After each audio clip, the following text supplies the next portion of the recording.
How to log into Pinterest.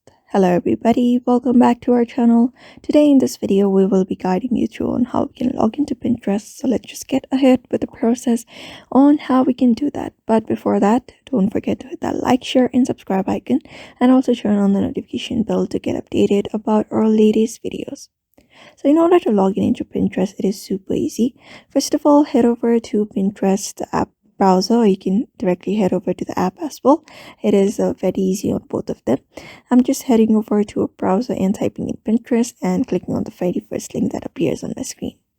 So here, you can go ahead and click on connect account, and you just need to enter your email address or your username and then just your password, and you will be easily logged in.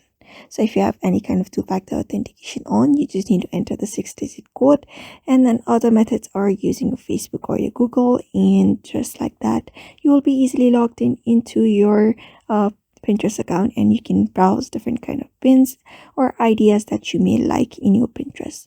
So that is how you basically log in into Pinterest super easily under 2 minutes. So I hope this video was helpful to you, and thank you for watching this video.